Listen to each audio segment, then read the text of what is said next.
Now, thanks for joining us for the report. I want to begin today by turning back the pages of history to a dramatic and deadly event that put the city of Philadelphia in the national spotlight, and for all the wrong reasons. It was 1985 when a bomb was dropped on the compound of the radical Back to Nature group called MOVE, and it happened right in the heart of a residential neighborhood.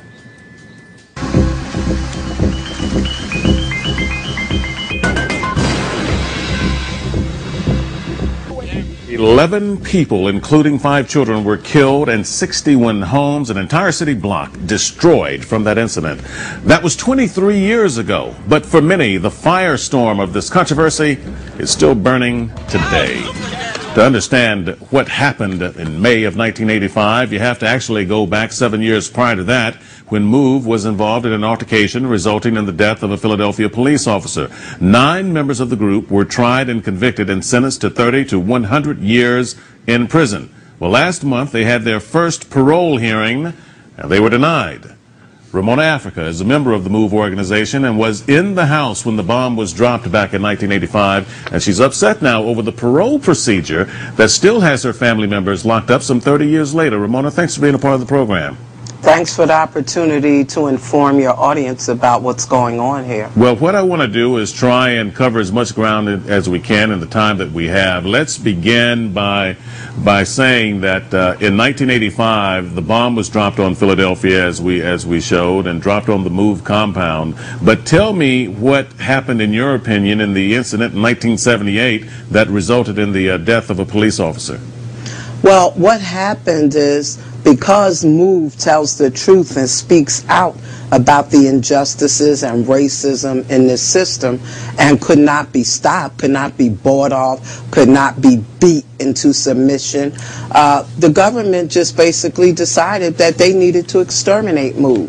And they used the excuse of an eviction, that MOVE would not leave our home, under an eviction, as an excuse to come out and not arrest, but to kill MOVE people. And this was under the administration of the Frank Rizzo. That's right. In 1978, and so the police department, the city of Philadelphia, came to the home of the MOVE organization and actually bulldozed the home down. That's correct, and we're looking at some of the old footage here that has the fire hoses and so forth on the compound. This was in 1978. That's correct, and it's very important to understand 2 things. One, it was the Philadelphia Police Department and the Fire Department that was used to attack MOVE, and you're absolutely correct in that MOVE's home was demolished within hours after my family was arrested. And this is very important because there was a court order from a judge named Calvin Wilson that house was not to be touched. There was going to be a hearing on what was happening with that house. Despite that, and despite the fact that it had now become a crime scene, the scene of a crime where a police officer was killed, they just completely demolished it, which is destroying evidence, destroying the scene. And Ramona, were you in the compound in 1978 when that shootout took place? No, I was not. From what you were told, from your understanding of it, did the members of the MOVE organizations, were they firing weapons back at police as they were being fired upon?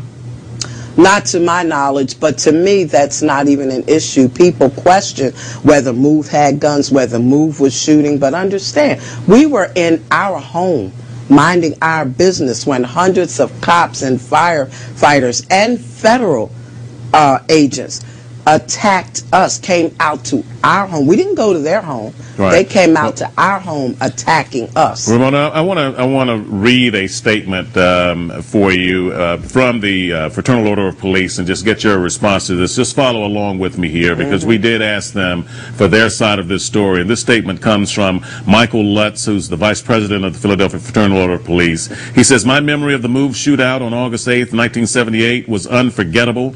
Etched in my mind even more that day is seeing police officer Jim Ramp being shot to death, along with the pain and suffering of 3 other police stakeout officers and 4 firefighters who were all seriously wounded as a result of being shot during the confrontation. He goes on to say, confiscated from the MOVE compound after the surrender of the occupants were 10 firearms and 200 rounds of ammunition, and this proves without a shadow of a doubt, he says, that their intentions were obvious. They were malicious intent, and they wanted to kill police. To this day, the MOVE members who conspired to kill Officer Ramp during the armed confrontation in which they initiated never acknowledged the crimes they committed. They have not told the truth about the events of that day. They have never apologized, nor have they shown any remorse for their murderous actions. Once again, with the violent and history of the background of the subject MOVE members, it is our firm belief that their release from prison would definitely jeopardize the safety and well-being of the citizens of Philadelphia.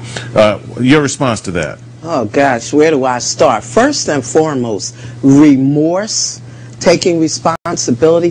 When is this government ever going to show any remorse and take responsibility for what it has done? I mean, pregnant MOVE women were beat, stomped, kicked into miscarriage. A 3-week-old baby was trampled to death, all by police. We didn't go out. If we wanted to kill cops, why didn't we go to where cops are?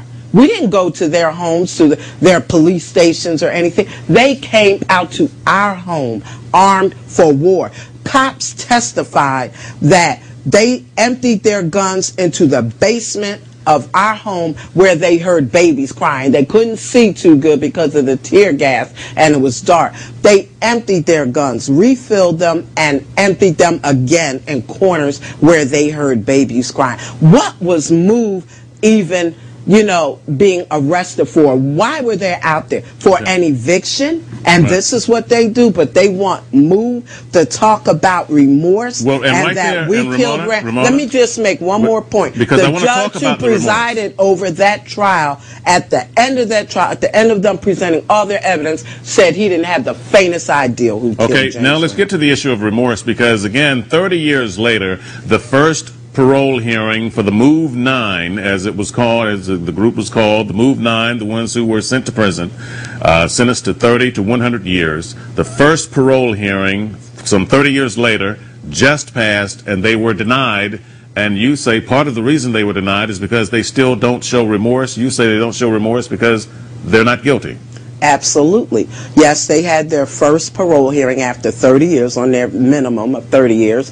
And the main reason that they were denied parole, and it says it right on their parole papers, that they, quote unquote, refused to take responsibility and admit guilt. I mean, first of all, if you're not guilty, why would you say you are? Second of all, has the parole board ever heard of the First Amendment? Since when does any agency of this government have the right to demand that you say you're guilty, particularly if you're not, but even if you are? The Fifth Amendment says that they cannot even make you say you're guilty or demand that you say you're guilty, even if you are. So what happens now? What happens now, Ramona? This is my final question, but what will the MOVE organization do at this point? It's been 30 years, and they're still behind bars, and it seems as though this issue is still as hot as it ever was. What will the MOVE members do now? We're coming after the parole board and their bosses, because what they're doing is patently illegal, unconstitutional, and we intend to come after them, expose them, and talk about taking responsibility, being held accountable. We're going to hold them accountable. All right, Ramona Africa, thank you very much for sharing your time with me on this topic. Again, it's a very passionate debate that has lingered in the city of Philadelphia for a very long time, and as I said, it doesn't seem as though it's going to be ending anytime soon. Keep us posted on your endeavors. We do appreciate it. Thank you.